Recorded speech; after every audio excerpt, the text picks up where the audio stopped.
Hello everyone, welcome to Four Lads Rangers Monday Night Live with your three very favourite podcasts. Oh well, two definitely, Davie and Kenny, and my good self who, I've got to be honest folks, it's been a rough week. Barely made it. Man flu is, we all know how difficult it is. But you know what cheered me up? Celtic getting royally pumped yesterday. Made me smile, certainly did. Davie, good evening, how are you? You well? I'm very good, thank you. Yeah, it was a pretty good Saturday and it was a beautiful Sunday. So now we're into Monday. Long may it continue. Yes, indeed. Kenneth, good evening, young man. How are you? I'm fantastic, Stephen. Had a cracking wee weekend. All topped off by yesterday. As you've said, beautiful Sunday. Yeah, listen, Kenny, see when Celtic do get beat, it just makes everything better. The sun just shines a little bit brighter, doesn't it? It does. And yeah, I actually don't do this very often, but I sat and watched them yesterday because it was a bit of a loose end and they were rotten. It was thoroughly enjoyable. I was shooting people in the face while it was ongoing with RoboCop on the PS5, and I'd taken my oldest to the Lego store. There's this new retired sets Lego store thing in the south. I don't know. It's not south of Glasgow. It's like just over in Glasgow somewhere. Typed it in the sat nav and off I went, and that was on a very expensive trip. So I dropped in back off home.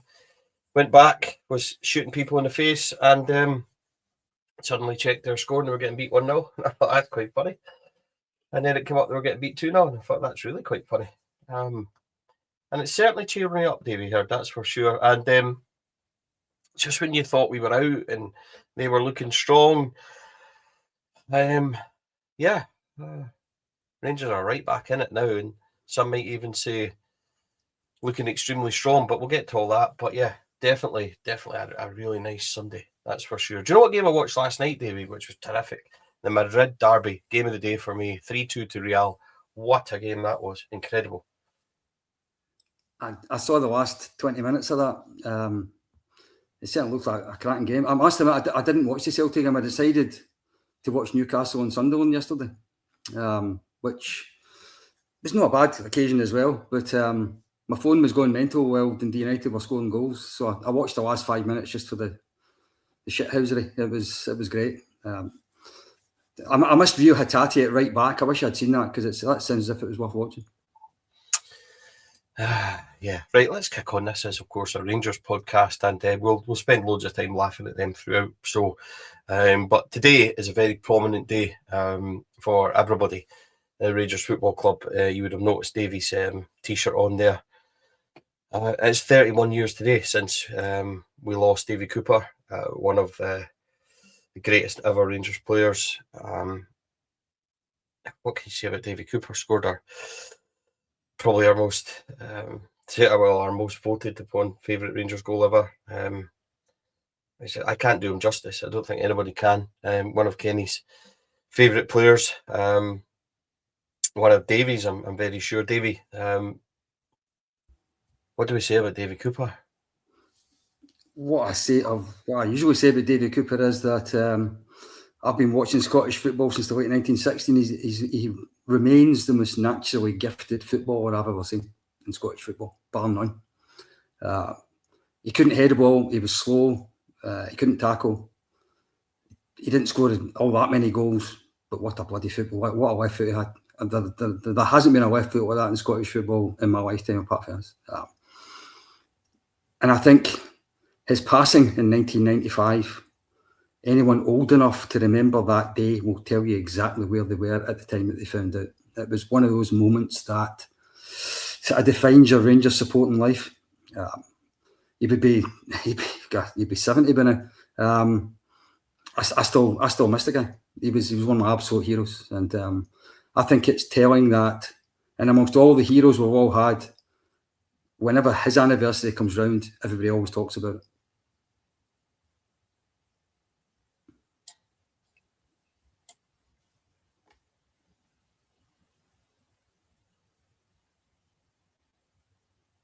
my favourite ever Rangers player. Simple as that.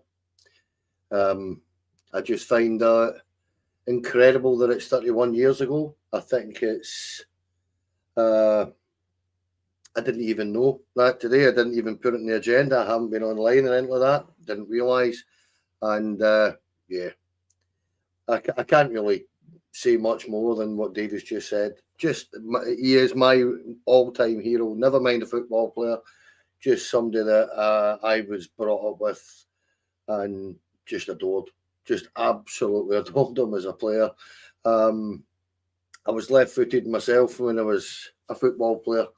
And it's just as well Davie had a left foot because he didn't have a right one. But genuinely, my all-time favourite Rangers player. Nobody will ever come close for me, I'm afraid. Yeah.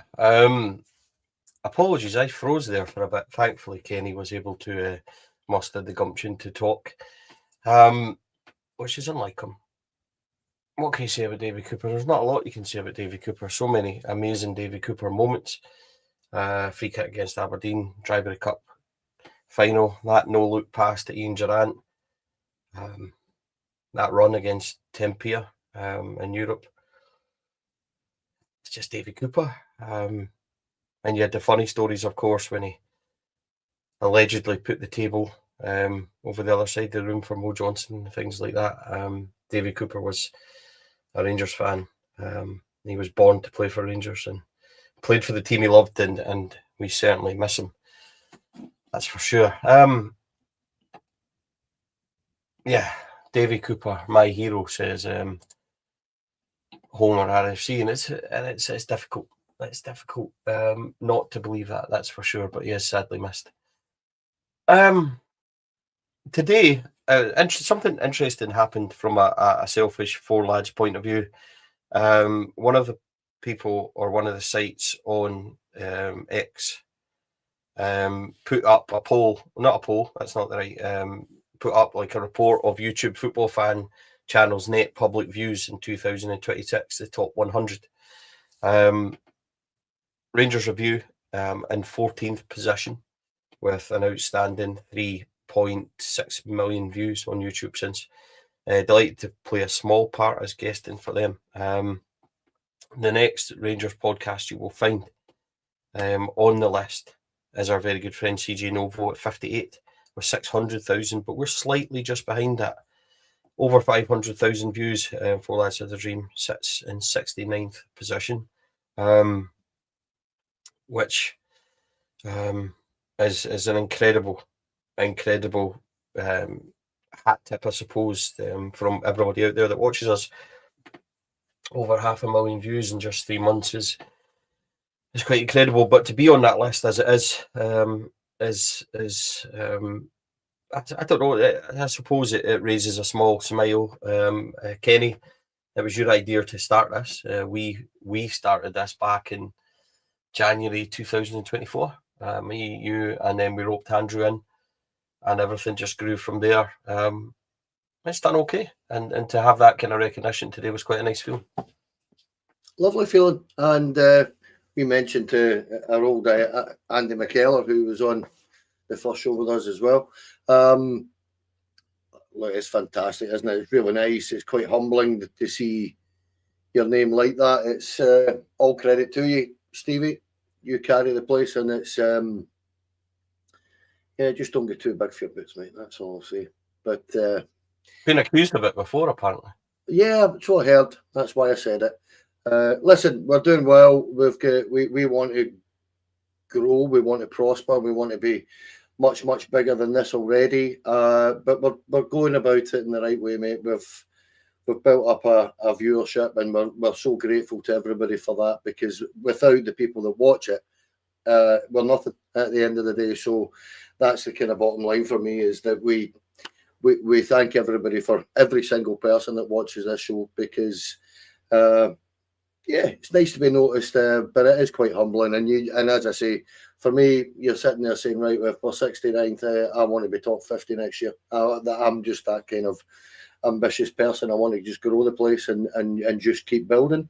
We've got a fantastic team. We've mentioned this many times. Boys like Davie, who keep us right with his knowledge, and some fantastic hosts like Scott and Andrew and stuff like that. So we have a very good team, and we're very, very grateful to everybody that watches. That's what I would say. Yeah, Bolt is absolutely right, Kenny. No chance of me getting big for my boots. I barely made it this week. Barely made it. Davie, it's been quite a journey for us as a podcast. And we managed to hook you on and we never let you go either. So, I mean, you said you would come on, do a couple of shows, and I was like, okay, good idea. And we've kept you ever since, but it's been a pleasure. Yeah, we're, I don't know, I mean, what do you say? We're grateful for everybody that watches and grateful for the platform. Yeah, I think it's incredible. The scary thing for me is there's probably only about 3 or 4 clubs in Scotland have a bigger audience than our YouTube podcasts have, which is it's absolutely quite scary because most of the time we're getting 10,000 views. So how many clubs in Scotland get 10,000 people into their stadium? It's absolutely bizarre to me. Another thing is we quite often we're on at really strange times, like straight after a game and Friday nights when folk are going to the pub and stuff like that. So I think it's amazing that how many people want to listen to what we're saying. I think it's fantastic that that we're here doing this. I absolutely enjoy it. I love doing it, and I just hope we can keep going and going from strength to strength because it's a cracking team to be part of. But apart from him, obviously. Who's the CEO, Davie or Kenny? Yes, there's a boss. There's a boss. Okay. So at the weekend, do you know what? Saturday was good. I had a good time. Rangers were good. Watched it back. Rangers were good. Imagine we was just peaking at the right time. Aberdeen were shite though. You've got to say that. Which was thoroughly enjoyable. I do love beating them, right? See the wee pretend rivalry and all that. Just kind of it annoys me. So see to beat them like we did, and then for them just to be 3 points off a relegation fight as well. I found that thoroughly amusing. So yeah, Kenny, your overall thoughts on Saturday? I thought we were terrific. Like, I really did. I thought really, really good points. Imagine this team is just getting there right at the right time. Had so many positives individually, collectively, 4 goals. That was good. That was good, really. Then that was before, obviously. We had that on Sunday, but mentality-wise, the answer to question, Hearts got another 1-0 win, which fair play to them. We'll come on to all that. But Rangers-wise, that was good. Thoroughly enjoyed that. Yeah, you're spot on. The fact that Hearts had won, I was a little bit like you. I know you've been saying that for a couple of weeks. You fancied them taking points. Yeah, Dundee taking points off at Hearts, but it wasn't to be. Apparently, it was quite a scrappy game, but they've got over the line. Fair play to them. Still in the driving seat. But a lot of pressure on Rangers on Saturday evening, and by goodness did we take the reins and just go with it. We just rode with it. And listen, I thought we started really well. First 5-6 minutes, we really imposed ourselves on the game, got control of it. Weren't particularly incisive in front of goal in the first half, but to be fair, we totally dominated that game.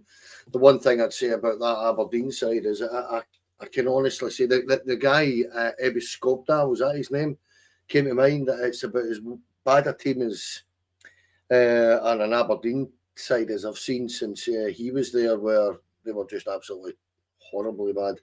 There's very little there, and you've got to say for Aberdeen, for the money they've spent, and they've got a big wage bill and they've spent a fair amount of money. That's the worst Aberdeen side I've seen in a long time. But you can only beat what's in front of you, and to be fair, I thought they were very, very lucky to get out of there only 4-1. I thought we were, when I say exceptional, I'm not getting carried away. I thought we were very, very good. I really did. I thought we played well. And the thing I kind of felt about it was, bar that 5-minute spell, where I think we were maybe overconfident slightly and we lost the goal. I've seen Rangers teams over the last couple of years that have done that and literally drop points. So to turn around and just take the game by the scruff of the neck again was the most pleasing thing for me. I thought that was brilliant, the way we just went, no, we're not letting this happen today. And yeah, we put all the pressure on our rivals across the city and they didn't cope with it very well. But for me, I've got to say what you've just said again.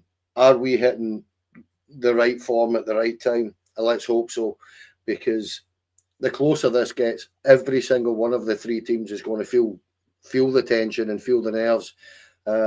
You wouldn't have seen that with us yesterday. On Saturday, I thought we looked pretty comfortable, on the pitch with the pressure.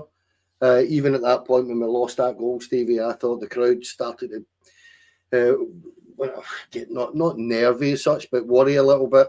Nah, didn't manifest itself on the pitch. So absolutely delighted with that on Saturday. It was a really good performance, I felt. Yeah, I was delighted to be joined by Davie on the post-match vlog, which is again been really well viewed and well responded. Davie, we were happy then, and great to have you. You were on duty for follow, but I had the pleasure of having you next to me on the gantry, and thoroughly enjoyed that insight. But it's been a couple of days. How do you reflect on Saturday's performance? Well, I agree first and foremost that Aberdeen were absolutely stinking, especially in the first half, which is lovely to see. Yeah, brilliant, wasn't it? It's exactly the Aberdeen team I want to see coming to Rangers. First thing I'm going to say is that Saturday night at 5:45 was an absolutely terrible time for a kick-off for a football game. I was a little bit worried there might be a few empty seats in Ibrox. I was a wee bit worried that maybe after the recent Celtic games that it wasn't going to be that great an atmosphere. I thought Ibrox was full and it was relatively noisy for a league game. I thought it was quite a good occasion, if nothing else, on Saturday night. As far as the football's concerned, we absolutely dominated the first half, and then Aberdeen couldn't string three passes together, which helped. But I think we created everything in the first half. I don't think Jack Butland saw the ball particularly. Never mind, had a save to make. Chermiti missed another couple of chances, which drove me a bit daft. He had a clear header for a corner he put over when he should have scored. He gets sent through and put it in the side netting. I think I've been saying for the last few weeks, apart from after Celtic games, that the guy's just not a goal scorer. I did feel that we didn't create as much as we should have done with the amount of possession we had. I thought that the two strikers both want to drop deep, they both want to go out wide, they both want to help their midfield, but it feels to me as if one of them has to be a spearhead and go into the box more often. I don't know whether Majowski would be better at that than Chermiti would be. But in saying all that, we scored a really good goal. We could have a couple more. By half-time, I was looking forward to adding more goals in the second half. And when we scored the second one, I must admit, I thought we were going to cruise it. But maybe it was a good thing, actually, we gave a stupid goal away, because then they answered a few questions about their mentality after that for me. Because after Hearts winning and after going 2-up and cruising, giving a stupid goal away, I was worried that basically they would shit it at that point in time, for want of a better expression. And they didn't. They scored another goal at a good time, and they ran out really easy winners. And Aberdeen were lucky to get away just before 1 for me. Yeah. Do you know what's interesting about that is, see if VAR could do its job, or if the official could do their job, then it wouldn't have been 4-1, would it? It would have been more. But we'll get to that. Somebody asked how long my rant would be about that. Stay tuned. We'll get there. 1-0 at half time. It was a very good opening goal. Who was the guy last week that slagged off Nico Raskin, never makes a forward pass? Lo and behold, he pings a diagonal, rips the whole Aberdeen team apart. Romans gets in, cuts it back, Mikey Moore's blocked, and there's Chukwani with a very, very good finish. By the way, I really like Chukwani. I think, do you know who he reminds me of? He reminds me a lot of Morris Edu. He's got the same kind of running style. He's got the same kind of finishing style. He's got, actually reminded me of a goal I think Morris Edu scored against Hamilton at Ibrox, if I'm remembering it correctly. I'm sure Davie will tell me the exact minute it was scored in and all sorts. But Chiguani for me was very decent. But a good goal. The first 15 minutes. Yeah, it was a 1-0 game, wasn't it? 1-0 win at Ibrox. Yeah, I remember. 1-0 win at Ibrox. Yeah. So I thought Chiguani was good, but he deserved that. Rangers were thoroughly in control. Jack Butland never even got dirty, and that was a nice opening moment. I thought Nico Raskin was great, and I look forward to everybody telling me that I'm a fanboy of Nico and all that sort of stuff, and I absolutely am. I don't care. But he creates that goal with a wonderful pass that splits the whole team apart. Roman's in, cuts it back, good block, and then a nice finish. Rangers 1-0 up. Should have been more at halftime, Davie, Kenny as well. But we played well enough. It was almost like we tentatively, having watched it back, it was a bit frustrating because I felt like we weren't creating enough. It felt like we weren't going for them. But see, when I actually watched it back, I had a whole different opinion on it when I watched it back, because when I watched it back, I was like, we are pulling them all over the place because we constantly moved the ball about. It was quick and we constantly moved it about, and they just chased and chased and chased and chased. And then we pulled them out and we shuffled them about and everything else. And the actual goal is for the moment of getting them up and throughout the team, and we split the pass and we split them apart really, really well. They were 5 at the back in the first half on Saturday, and Rangers just popped it about and made them run and made them chase and everything. And I was thoroughly impressed. At the time, I was getting annoyed, if you remember, Davie. I was saying to you, this is annoying me because we're not attacking enough. But having watched it back, I actually have a different impression of it. And we actually moved the ball really, really well in that first half. 1-0 up, and it probably deserved to be more. You could see the players visibly settled down when they went 1-0 up. They got confidence, they began to relax, and it was just an overall very good first half. Can I be controversial and say that I think the system that we're playing just now, with the two up front, two sort of central midfield players, and then two players wandering one on each side, I think it suits Asgard better than it suits Skov Olsen. Now that after watching it, he's obviously not a winger, but I think he was more involved in that kind of position than he has been for most of the games this season that he's played in. I'm not saying I would play him every week or anything like that, but I think he played quite well. Maybe I'm a glass half empty kind of guy, but it still worries me a little bit that we're not getting goals from our strikers. I really like Nadiri. I think Nadiri must be a great player to play alongside. The amount of work that he puts in, the amount of effort he puts in, he covers back, he tackles, he wins the ball. He was involved in a couple of goals, but I just feel that he'd be better with an actual penalty box player beside him. And I think I would play Majowski instead of Chermiti in the next game.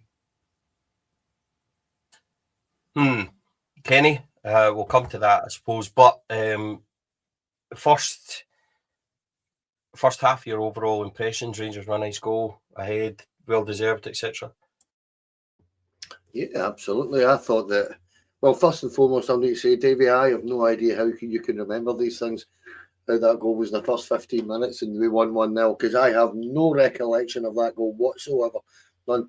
But on the game, I thought the boys just said that, and you put it on screen there about Romans. I thought the determination from two Romans to get in behind the fullback was absolutely phenomenal. Chiguani takes his goal very, very well. I agree with Davie again there. I think Chermiti's got the header. It's a free header. He should do better with it. Having watched it back, he really should score. He's got a strike that he's got to go across goal. He puts it into the side netting at the near post instead. But I'm going to disagree with Davie and with Majowski, because I actually thought Chermiti did really well. See that what you said there, Stevie. See about moving Aberdeen about the place. I thought they just didn't know what to do with us, and it's really obvious now that the physicality of that team in the middle of the pitch is just such a benefit to us. We are dominating teams, we really are, and I'm not convinced that Majowski's that guy. I think if you want to get a guy into the 6-yard box, I think Majowski's your guy. Yeah, but I'm not convinced that Danny Rules particularly want to do that. I think that's the whole point of the two strikers at this minute in time coming so deep and going out wide, is to create all that space for everybody else. Now, sometimes it's not working to perfection, but I thought on Saturday you could see it, and by the time the second half came, they've had to change for the 5 at the back. And I agree with you there, Davie. See if a team's playing with 5 across the back, Asgard's probably a better option than Scott Olsen, because Scott Olsen's going to be almost like an empty shot in there, because we're not getting the byline on the right hand side at all, really. So I know what you mean by that, but for me, I just felt that the domination in the first half, without going in 3 or 4 up, which we could have done if we'd taken our chances, but it just laid the foundations for the second half, I thought, where we could really express ourselves, and it's forced Aberdeen to change their shape and come out a wee bit and try and get an equaliser, or try and get themselves back into the game, so to speak. And I just felt that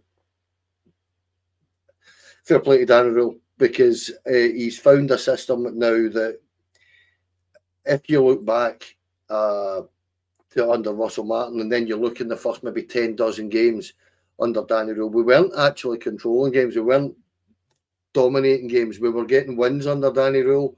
All of a sudden we are dominating games. Even the likes of the 2 games against Celtic just recently were pretty much dominated. What is that, 3.5 hours of football? We're pretty much dominated 2.5, 2 3/4 hours of those games as well. So the combination up front is going to be tricky for Danny Rule, because although I'm disagreeing about Miovski, I do, with Davie, sorry, I do feel that we need our strikers to score goals in this running. So I'd like to see both of them score 3 or 4 in the run-in. Whether they're going to do that will remain to be seen. But when you've got your young boys like Mikey Moore taking the game with the scruff of the neck, which he did in the first half as well, it bodes well for us in the run-in. That's what I would say. But I was delighted with the way we went about our business in the first half. Some interesting stats from Saturday's game. Counter presses, 1-6. Best in the team, best in the match. Aerial duels, 1-8. Best in the team, best in the match. Aerial duels won the final third, 2. Best in the team, best in the match. Line breaking passes received, 12. These are the ones that are played in between. Second overall. 1 assist, and total distance run 12.2 kilometres. First for the team overall. Any idea who we're talking about, gents? I do, yeah. It's Ryan Nadiri. Correct. So when we talk That's about, what I was going to say. Yep. So when we talk about strikers, maybe not, and anybody that watched Ryan Nadiri, it was pretty obvious that he played as a number 10 on Saturday. I thought he was excellent. Ryan Nadiri is like the ultimate teammate for me. He doesn't get in a lot of goal scoring positions, but see the press and the way that we play, it's absolutely vital. He was key to that second goal. Nico Raskin wins it. And there's Nico Raskin, who isn't very good apparently. He wins it, pops it off to Nadiri straight away, breaks forward, plays in Mikey Moore on the left. Moore takes a touch and scores for Rangers to be in 2-0. At that point, we are in cruise control, but it wouldn't be Rangers, would it, if we just done it simply? Because I was sitting thinking at 2-0, this might be 4. 4-0, 5-0, and you're thinking, okay, and then for some reason they give away a god-awful goal, Chugwani. They start, I don't know why we do it. Like, it's almost like we say to ourselves, this is too easy, so let's just mess about with it for a bit. We do mess about for a bit. Chugwani passes it straight to their boy, who passes it straight through, and the boy Geiger runs onto it and finishes quite well for Aberdeen, which was disappointing, because as far as I'm aware, it's the only real effort they had on goal, on target certainly, and it went in. And then Rangers go and get a third, a stupid free kick given away by Nisbet. Tab swings it in, it drops, and there's Nico Raskin to make it 3. Rangers do get a late fourth. And it's funny because when this free kick was taken, I was talking to Adam at the time, Adam Thornton. I was kind of talking beyond Davie, and Davie will remember. And they were laughing because they said, this will be a Minkoma one for left foot. And I said, no, this will be a Tab special. And I said to Adam, has he still got it in his locker? And he scored that. And the funny thing is, I don't know why I felt like this, and I don't know why that feeling came over me. I told Davie at the time, when Tab scored that, I thought to myself, last time Tab scored goals like that, we won the league. And I just had this overwhelming impression and this feeling that when he scored that goal, it was almost like I was testing myself. If he scores this, we're going to win the league. And he bends it right in the top corner absolutely perfectly. Just a magnificent goal. I said that to you at the time, Davie. I also said to you in the press room, and we all laughed, and I said, yeah, tomorrow when Dundee United beat Celtic 2-0 and Jim Goodwin beats his own mentor, we'll all be celebrating. And that's exactly how it turned out. A fluke, no doubt, but Rangers could have had another one. Miovski, we'll talk about that in a bit. But the goals he actually scored, Mikey Moore was terrific. Nico Raskin, very good. Terrific game. I thought he was my man of the match because you boys gave it to, or you boy and girl gave it to Nico, gave it to Mikey Moore. I gave it to Nico Raskin. I thought Giga was exceptional. It helps that he's kind of morphed into Marcel Desailly. I thought he was tremendous. I thought Fernandez was very good. I thought Two Romans was very good. Thought Chucky in midfield was very good. And I thought the two up front ran their bollocks off. So all in all, even Asgard wasn't a standout, but he was fine. He recycled the ball well, kept it, wasn't outstanding. A couple of good moments. But I thought overall, individually and collectively, that came together Saturday perfectly. But the second half goals we scored, Davie, very impressive. Yeah, well, the first one from young Moore, who was my man of the match, despite the fact I agree Raskin had a really good game at the weekend. But for me, Moore was terrific. He was always positive. He's always a threat. And when he's playing with confidence the way he is at the moment, defenders are terrified of him. It doesn't seem to matter right side or the left side. He can go by defenders either way. It was great to see he got his goal. And obviously we were at his press conference after the game, and the inevitable questions came up about whether he was going to stay next season, didn't they? And I thought he was very mature the way he handled those questions. When I keep forgetting he's only 18 years old. When he was like a veteran in front of the cameras. Obviously loves it. You can see how much he's enjoying his football, enjoying life up here. He's not saying he's going to stay in like that, but he's not ruling it out, which I think is as good as we can get at the moment. But I thought he was excellent. He totally deserved his goal. Nadiri was excellent, setting him up. Lovely finish. Then, as you say, the stupid goal we gave away. And that's when, I must admit, I started to have a flutter of panic at that point. But fair play to them. Aberdeen gave a real stupid free kick away. Raskin scored it really well. And I think the big talking point after that would have been the disallowed goal, which I'm sure we're going to get to sooner or later. And I'll have a competition with you later on to see who has the longest rant about it. Yeah, you won't beat me because I can mute you whenever I like. So I know that I would do that, Davie. Of course not. I would mute Kenny in a heartbeat, but I wouldn't do it to you, Davie. Kenny, that second half, when you're ready, mate, just whenever you're ready, do you want to come in and tell us your thoughts on it? On the second half, you want me to talk about the second half?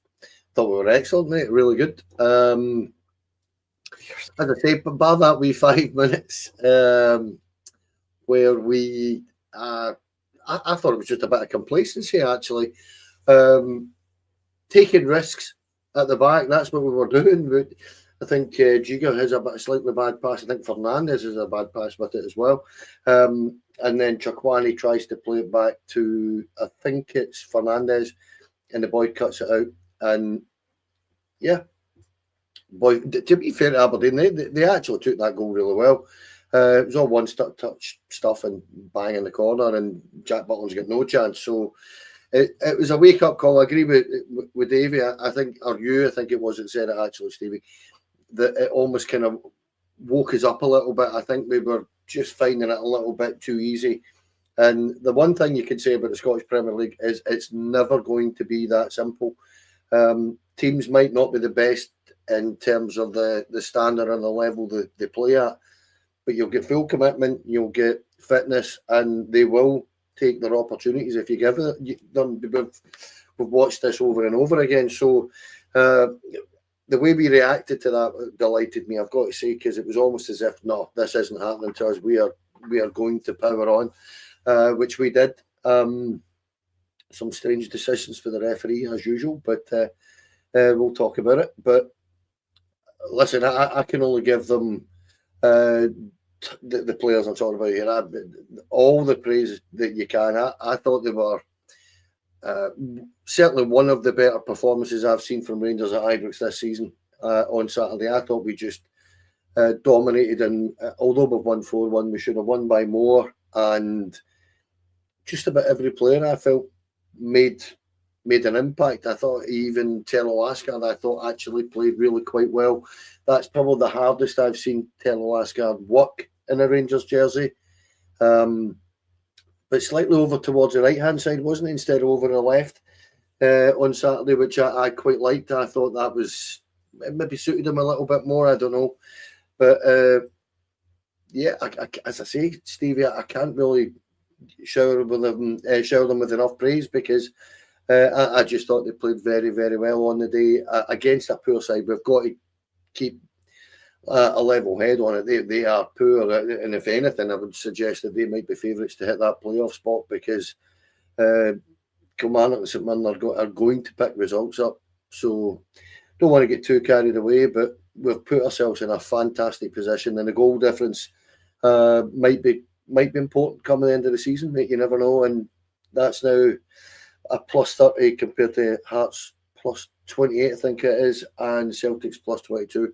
So that can all get wiped out in a couple of games. We know that, but we're now scoring more goals than anybody else.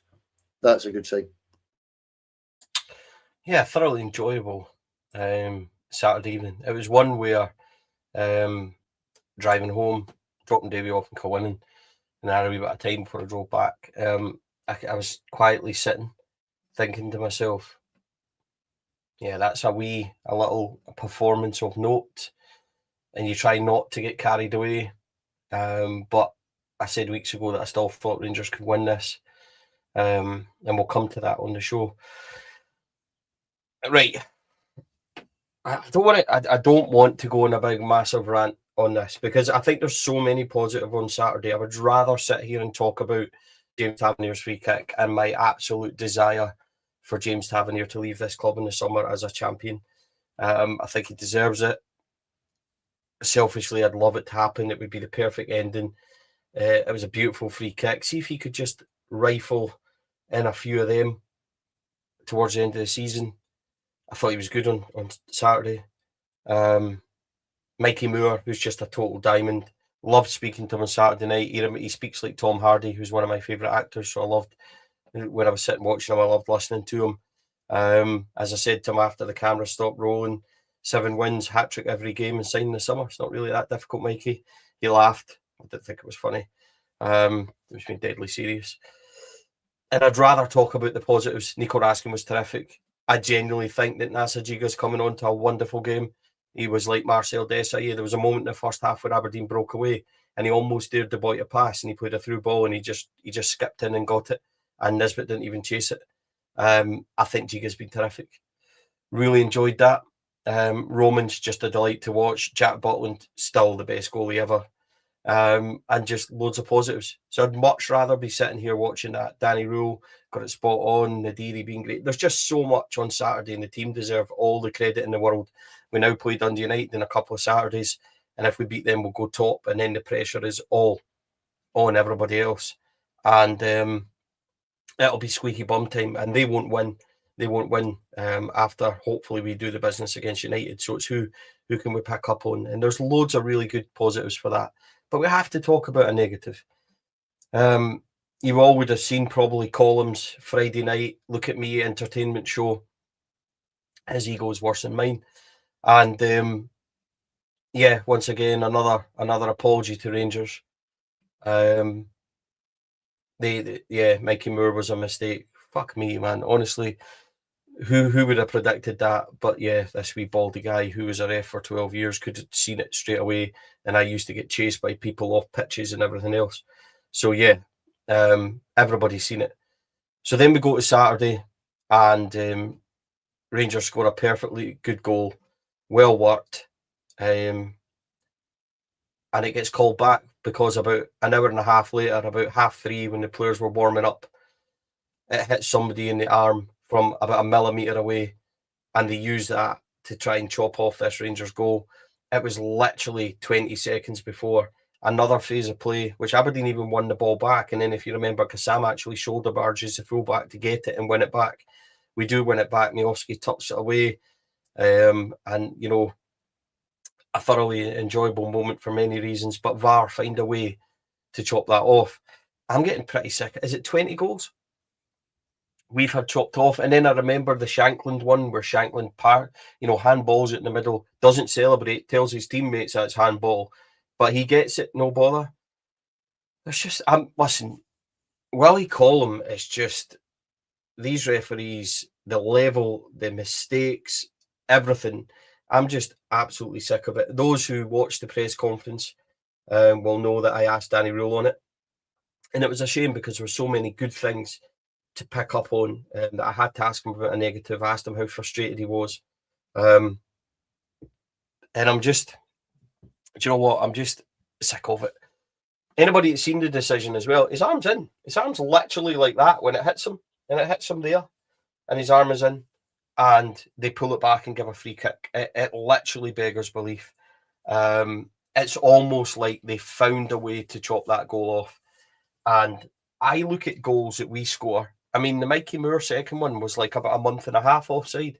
And they looked at that for longer, trying to find a way to take that off us. And I'm just, you know what, boys? Yeah, here comes a big rant and everything else. The standard is dreadful. Willie Collum has ran the referee standards into the ground. He needs to go. A failed referee. He's most certainly a failed leader of the refs, that's for sure. What's he do all day when these guys are out working? Who does he teach? What does he do? I'm sick to the back teeth of talking about it. That was an atrocious decision. Said it at the time they would chop it off for handball, and they did because it was just certain they would do it. It was nice that Rangers did get the fourth goal, but I am beyond sick of decisions that get made against Rangers and don't get made against other teams. Jump in, honestly, because Willie Collum and his cabal of incompetence underneath him, and him and his Friday night look at me shows where he contradicts himself, the stuff about the tackle, it wasn't high up and everything else. Just tell us. He didn't get sent off because he was wearing a Celtic top and it was Parkhead, right? It was a given against us because it was a handball by a Rangers player. Just tell us the truth. It would make it a whole lot easier instead of you standing up there and giving us all this bollocks and trying to say this and say that and everything else. Same with Mikey Moore, referee, he got the full ball. It was about a mile and a half away up the other end of Livingston. I could see that he didn't get the ball. So I'm just... Right, calm down, Stevie. Kenny, come in, mate. I need to rub my ears and say woosah and all that kind of stuff, but I'm sick of this pish, honestly. It's nonsense, and we can't say what it really is. We've got a platform here that means we're liable and people can come out and sue us and do things like that, and I'm skint. I've got no money, right? And I like sweets. I like buying sweets. So I'm not jeopardising my sweetie money by saying what I really think's going on with the referees, but everybody can make up their own mind. But that on Saturday, incompetence, wasn't more than that, I'll let you guess.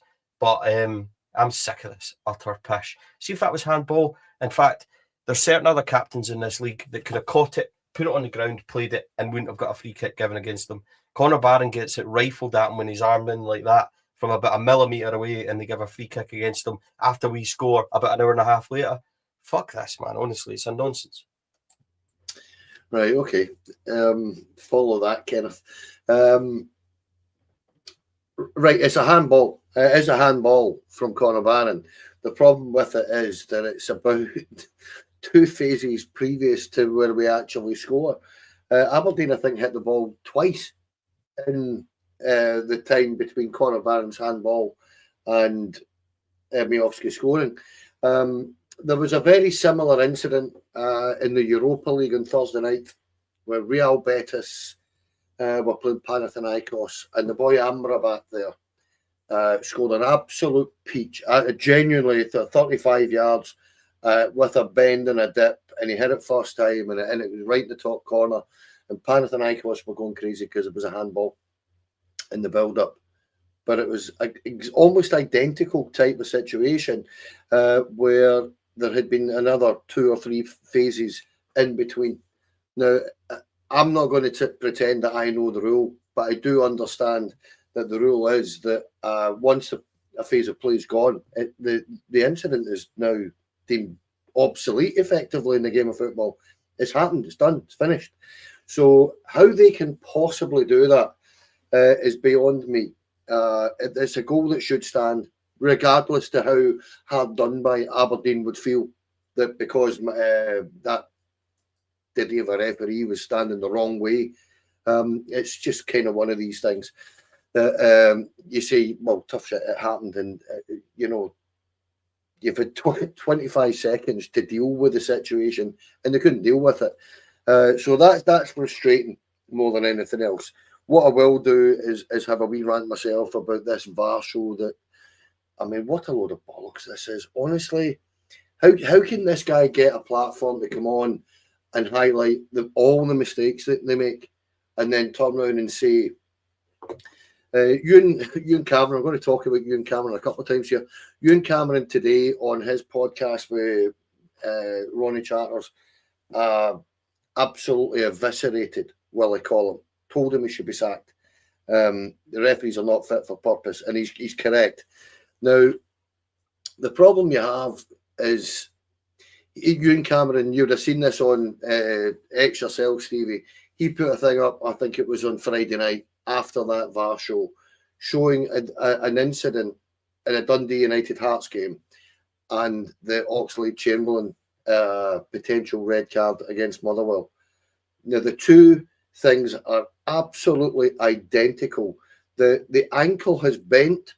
You can see Oxlade-Chamberlain's tackle has brought the Motherwell players' socks down. Meanwhile, Kevin Clancy's turning around and telling everybody it's boot to boot. Now, that really does concern me. Like, honestly, there's two.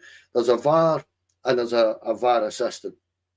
And there's also a referee supervising them, a referee supervisor supervising them in that room, effectively.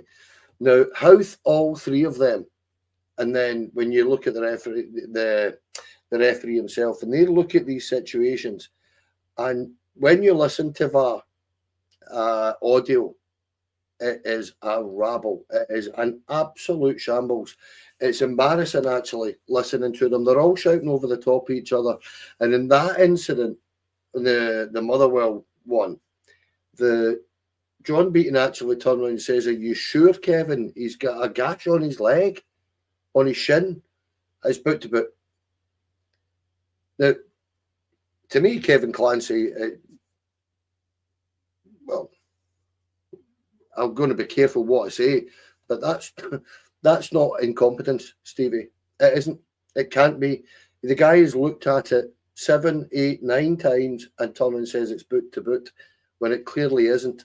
Now, the amount of goals that we've got chopped off, they are clearly, with every single goal we score, going back as far as they can to find something wrong with it. It is that clear. They are, to me.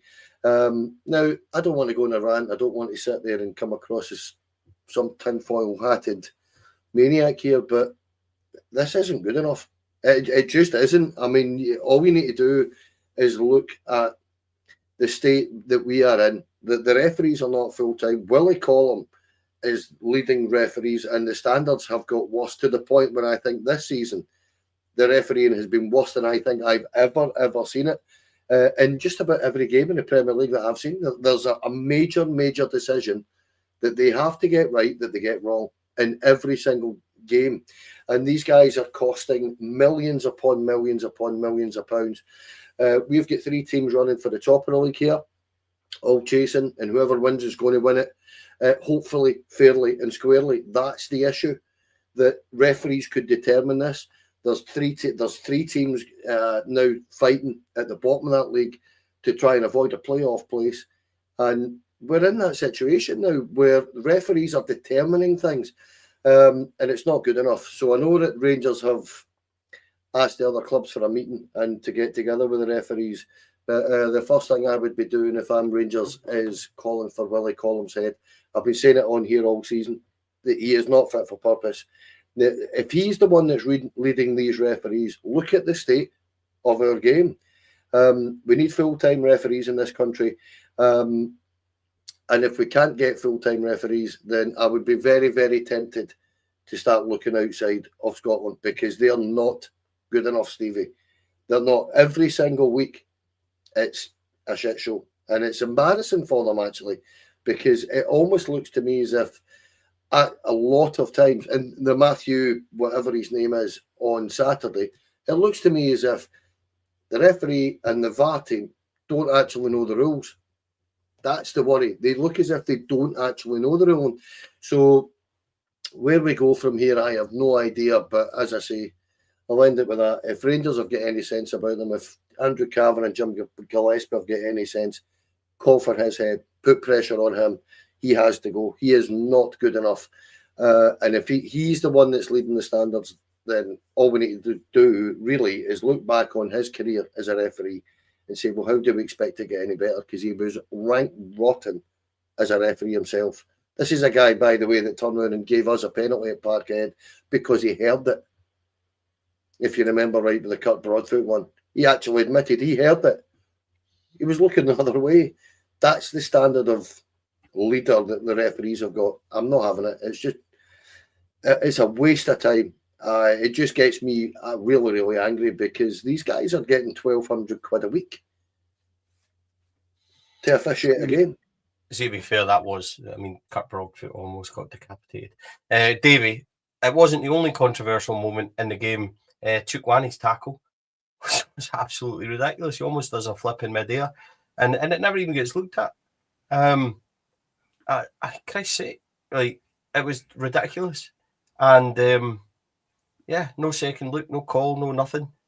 That was just one of the moments, and that and the goal, and it's fine. Break our legs and we'll take your goals off you. Yeah, if I'm on third, there's no point in me saying the same things as you two guys have just said. But sorry, man. Like, what I was going to say was the Kenny talked about goal difference earlier on. This league might go to goal difference. The way it's going right now, you wouldn't rule it out that two teams could end up with the same points 7 games from now. In the last week alone, we've had a blatant penalty at Love Street for a handball, which was far more of a handball than Connor Barnes was in Saturday there. We've had VAR lines that are, I don't think they were quite straight, let's put it that way. And then we had that decision on Saturday. So that, for me, that's 3 goals extra we should have in our goal difference, just in 1 week alone. The decision in Saturday just defies belief for me. You guys remember we played a game at Motherwell last season, and there was a handball in the build-up just 2 seconds before the guy put it in the net. It was the handball actually put it through to the guy that scored it, and the goal was allowed because it was an accidental handball and it wasn't the guy that scored it. So that was what we get told the rules were at that time. Then you talk about the Shanklin one. When even the player himself wouldn't celebrate because he's basically telling all his teammates, no point, I handled the ball, it's going to get chopped off. He did score it, and yet it was allowed. And then that one on Saturday, as you said, there was at least 2 phases of play after it. And I actually don't think it was a handball that was kind of sanctionable anyway, regardless of all that. And the common factor in all of those things is that they're all decisions that went against Rangers. And as for the red card and the not red card on Saturday, I think that would have been a perfect video to show trainee referees of a tackle that is out of control and endangering an opponent, which is, I think, what they call in the rules for a straight red card. It was both of those things. How the VAR team didn't call him to the monitor for that is an absolute scandal. The famous Willie Collum sat in the telly last Friday night and described Oxlade-Chamberlain's challenge as an orange card. Sometimes it's red, sometimes it's yellow, which is order. piss anyway. But that was the most blatant red cards you're ever going to see. And so, in effect, I think that's us got our first 2 apologies for the next VAR showing that penalty at Love Street and that one on Saturday. And it's another 2 or 3 weeks before the show's on. So who knows how many times he's going to apologise to us that Friday night when it's on. It can't go on. It can't go on. And I'm at the stage of thinking that if we can't get the technology and we can't get the officials that can do their job, if I was Rangers, I'd be asking if we can get VAR from Stockley Park, where they get it in England, and just get one VAR centre for Britain and just use that. If I was Rangers, I'd tell them to stick it up their arse, to be quite honest, but that's another word. I'm sure Willie will get his show in a couple of Fridays and he'll put on makeup and he'll look all splendid for it. Absolute wank. Rangers have asked other clubs to get involved and have another meeting with the officials in an attempt to improve the standards we see every week. But because it's Rangers, I doubt that anybody will take anything to do with it. They'll still piss and moan for the next several years, but because it's big bad Rangers, I've suggested that they'll not do anything about it. So magic. What is an orange card? Somebody asked. An orange card is code for it's really a red card, but when it's Celtic, it's yellow, and when it's Rangers, it's red. That's what an orange card is. A couple of things to kind of go over before we leave. Club 1872, a couple of things to cover from them. They have given £220,000 to the football club for the regards to the Heritage Fund. Some of you might have seen, I done a podcast with Ewan McFarlane of Club 1872 when it was just Ewan. Club 1872 have since made a number of really positive moves, which I'm just getting information up from. They have confirmed the appointment to the of new board members, which includes Alan Fraser, Ian McHome, Scott Carline, and Rangers legend John Brown. As all 4 were elected uncontested, and their appointments are a really positive thing for the club. Today, they have transferred $220,000 to Rangers for heritage projects at Ibrox. Full range of restoration and conservation work. A further $220,000 has been set aside for shares. Andrew Kavanagh has said on it, the history of Rangers is part of everyday life for our fans. It's something we are responsible for protecting. Very grateful to Club 1872 and their contributors. This is a meaningful show of support. We will ensure it's delivered with care. We see this as continuation of a long-term commitment of preserving and strengthening the heritage of Rangers for future generations. I'm going to say a couple of things. Club 1872 lost their way.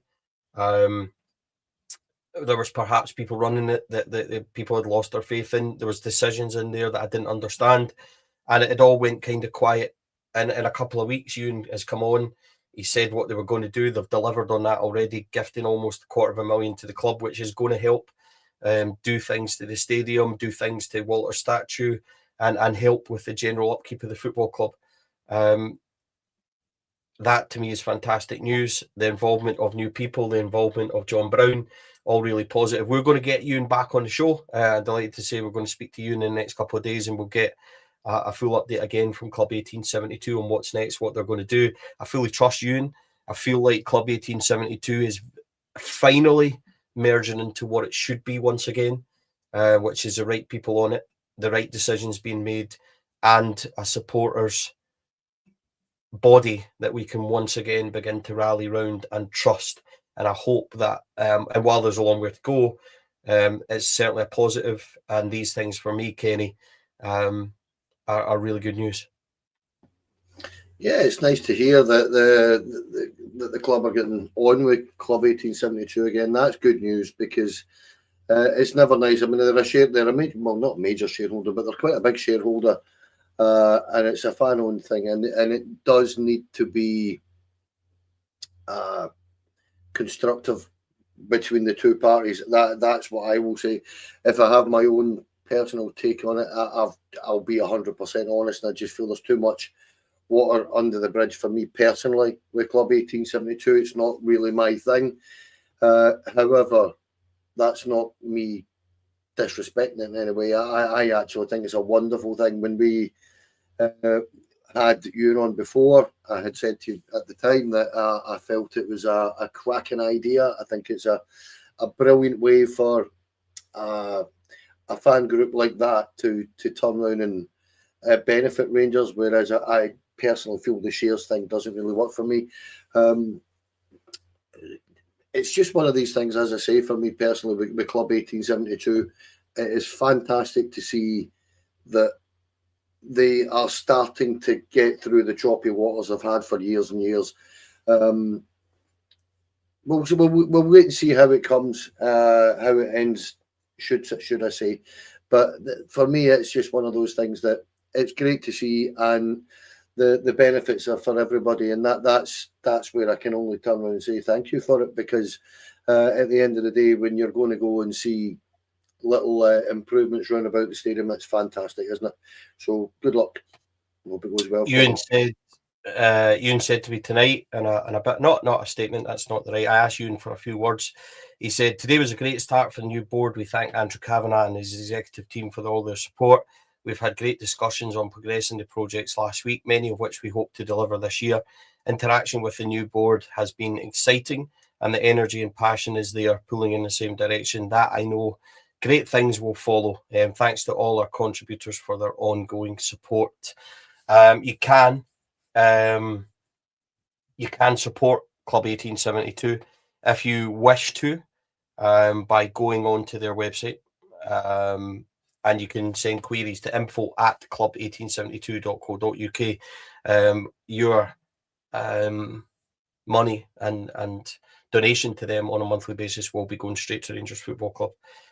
You've now got adults in there making big decisions. Not that there wasn't before. That's not right to say that, because I've got a lot of respect for anyone who puts their head above the parapet and stuff like that for Rangers Football Club and give up their time. But I feel like there's a new freshening dawn for Club 1872. I think it's finally something that we can reunite again behind, and I hope that this is the start of things, Davie. But £250,000 almost into the football club for projects and things like that is certainly a good thing. Absolutely, it's a good thing, and it's not just money it's money that's needed. It's things that are actually needed. Some of the things to do with the heritage around about the stadium, the infrastructure around about it, it does need money spent on it, and it's the kind of thing that supporters would like to see. So that's the kind of thing Club 72 should be doing, what the fans are looking to happen. I'll be honest, I thought back in the dark days of the Spivs, Club 1872 were going to be a shining light after that. I thought it was going to be really important that supporters had their say in the running of the club. But for whatever reason, they completely lost their way. And I think what it sounds as if we've got now at last are people in charge of it who put the club before themselves. And as long as that's what we've got in charge of them now, then there's every chance they could grow their reputation back again and finally be the force that we wanted them to be originally. I don't know Ewan. I've never met him. But it sounds as if his heart's in the right place. And if that's the case, and he's got guys like John Brown bought into it, then I'm hoping that they get it right this time, because they certainly didn't get it right the first time. Final bit of stuff to kind of wrap up. David Kennedy, General Secretary of the Scottish Police Federation, came out with a whole lot of waffle today. He was highly critical of Police Scotland. Too many Celtic fans in the Broom Loan. Well, if there's more than one, there's too many, really. Commanders not quick enough to realise what's going on, too slow to stop their fans coming onto the pitch. Reality is police needed 2 lines to stop the surge. Officers asked to go level 1, which allows to use protective equipment. Commanders in charge said no because they didn't want to antagonise the crowd. Blamed the lack of officers in Scotland, 700 less throughout the country than when Celtic last had a full allocation. Kenny then rounds it off in his agenda by saying, I'm calling bullshit on all of it. Kenny, very much so.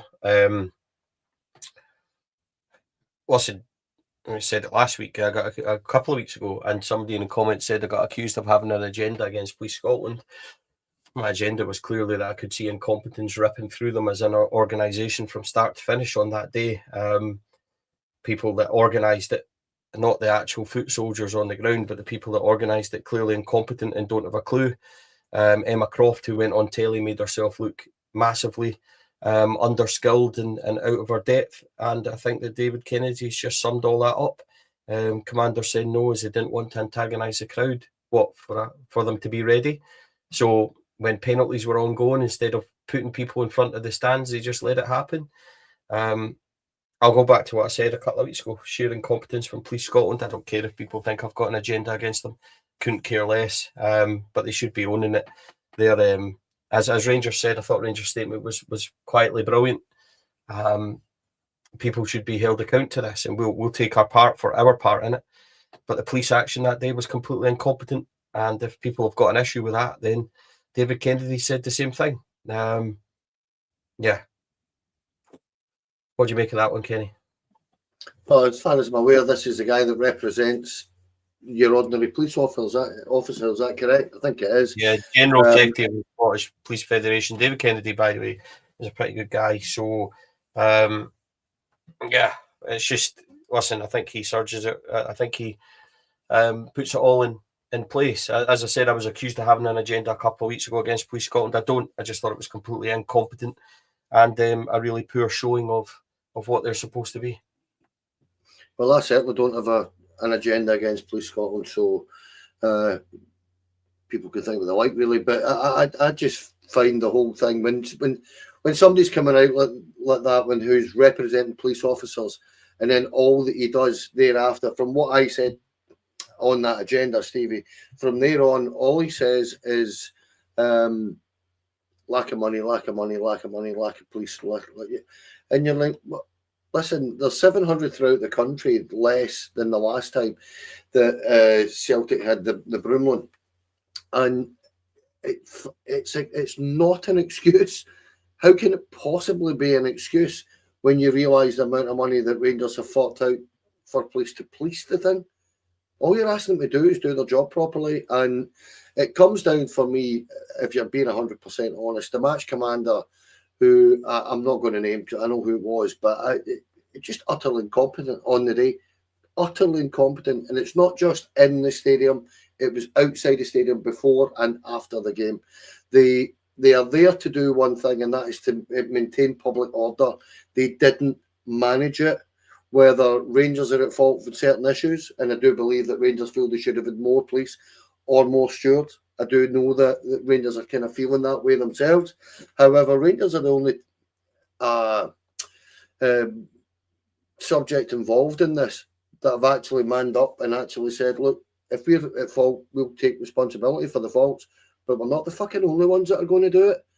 And that's the issue I have, is that you've got a guy representing the police there who's basically admitting that the police got it badly wrong on the day. Now, Police Scotland need to take a right good look at themselves, because 10 days ago, 12 days ago, whatever it was now, they were out there lambasting Rangers. They were lambasting Celtic. No, not good enough. You're responsible for public order. You're being paid very, very well to do it. And this doesn't come out of the budget that the taxpayer pays. That is Rangers directly that paid for that policing. Do your job properly. And I've not got much else to say about it. I just thought I'd add it because it was an item that came out yesterday, and I thought, right, well, at least there's some kind of update on this. But as I say, I've said it already. I think Rangers are at fault in certain incidences. Celtic were certainly at fault. Certain fans, so to speak, the SFA, but more importantly, Police Scotland. Look inwards. Actually, have a look at yourselves. That's all I would say. Yeah, that would require some accountability from Police Scotland. I don't think they're capable of it. I will say it again. These weren't things that was suddenly rushed upon them that day. They already knew at the start that the Green Brigade had forced their way into the ground. They let that happen. They already knew that turnstiles were being broken and people had forced their way in. They let that happen. All of which they done and never done anything. There was cops on their phones at the corner while people were getting spat on and all sorts. So don't give me the bullshit that police didn't know what was going to happen, or they weren't prepared, or whatever else. Everybody knew about it. We were sitting in the gantry and we knew that things were happening in the Broomloan before the game had even started. And where were they? Sitting in the reserves and vans and everything else. And this isn't the bottom line cops. This is the people that are supposedly coming out and supposed to be organising things, and they never. Incompetence, as I said, Emma Croft made herself look extremely silly when she said that she was really pleased with the police and everything that they were doing. It's an absolute load of pish. Davie, I'm not going to bother asking you on Police Scotland because I can't be asked talking about anymore, but I will end it positively with both of you because it's Kenny's agenda, and if we don't do it all, he gets upset. And listen, he asked me today if the agenda was good, and I replied, haven't read it, but and he called me a really bad word. It begins with C and ends in T, and I was really upset by it, but it was correct. Do you think and do you believe that we can win this title? Do I think and do I believe we can win? Can we win the title? Of course we can. My God, we're only 3 points behind. We haven't lost a game since December. We're the form team out of the three at the top of the league. Do I think we'll win all 7 games? No, I don't. But I don't think anybody will win all their games going forward. I think we've got as good a chance as anyone. And I think if we can go top of the league next time out, which we should do, there's a different pressure all of a sudden on Hearts that they haven't had for 6 months because they've been looking down for 6 months. It'll be interesting to see how they respond if they've got to look up the way for the first time in all that length of time. The bookies can't decide who's favourite. One week to the next, it's somebody else. I'm not saying we will win it, but can we win it? Absolutely. And I think we've got as good a chance as anybody has. Kenneth? I've got my inner Marvin Andrews going on at the minute. I keep believing, and I think everybody should do the same. We have got a wonderful opportunity to win this, actually. We really do. Hearts are clinging on by the skin of their teeth almost. They're nicking wins when they are winning, but they've lost 3 of the last 6, I think it is. And the closer it gets, the more nervous they're going to become. And trust me, that split, it's whoever maintains their nerve the best is going to win that. I am not discounting Celtic at all. I think they'll be there or thereabouts. I think we'll be there or thereabouts, and so will Hearts. However, I do genuinely believe, I'll stick by what I said a couple of months ago, I think we have the best squad of players in the country.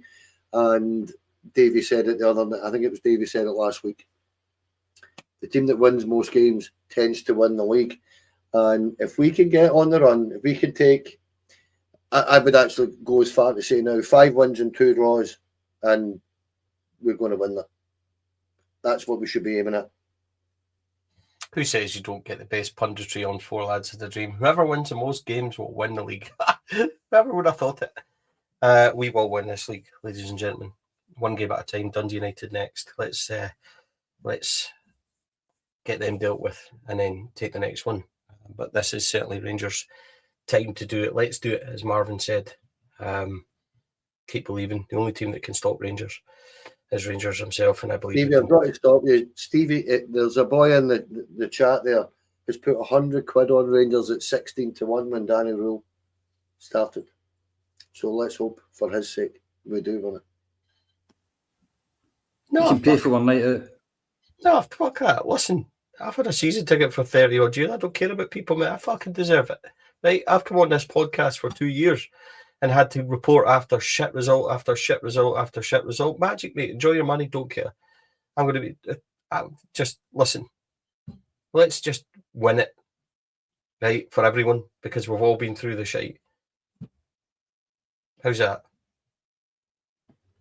I'll just apologise. Do you want to interrupt me again? Do you? No, you crack on.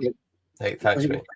Huge thanks to our sponsors, Rhino Express, Clyde Fire Protection and Joinery, Athol, Industrial Solutions, Siesta Air Conditioning, Candid, and our Sunday sponsor, RYTC.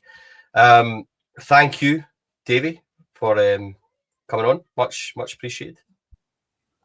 My pleasure. An hour and a quarter. It's usually another quarter if I've got lots of bad things to talk about, but tonight was actually a happier occasion. Bring it on for the rest of the season. I'm really looking forward to my first Four Lads trophy as a podcaster with you. So are we.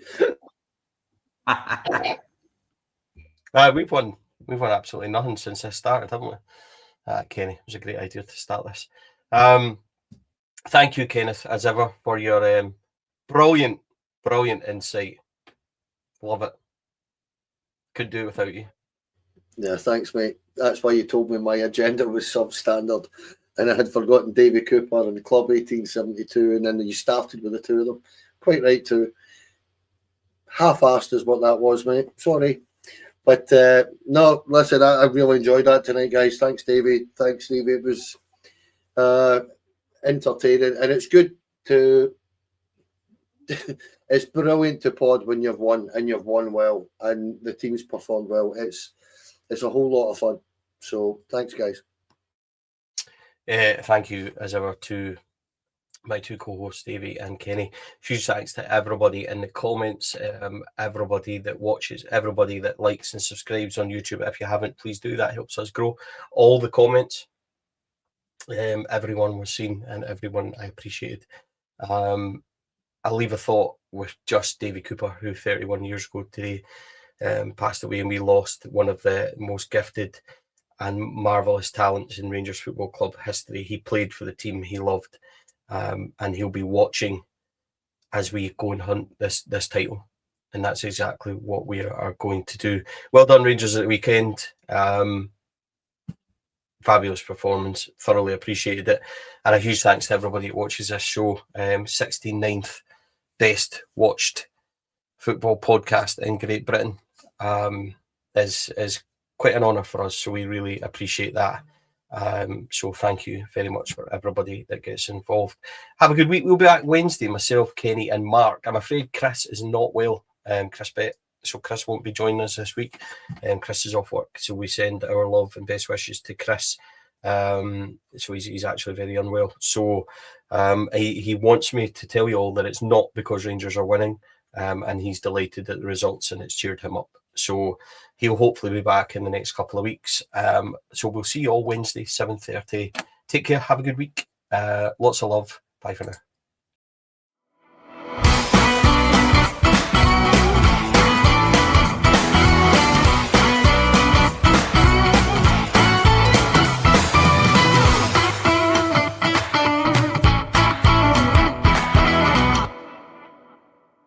The Four Lads podcast is sponsored by Rhino Express, Clydeview Joinery, Athol Industrial Solutions Limited, and CSD Air Conditioning, in partnership with Black Rooster and Art of Gold. Thank you for listening to or watching the podcast. We hope you enjoyed the show.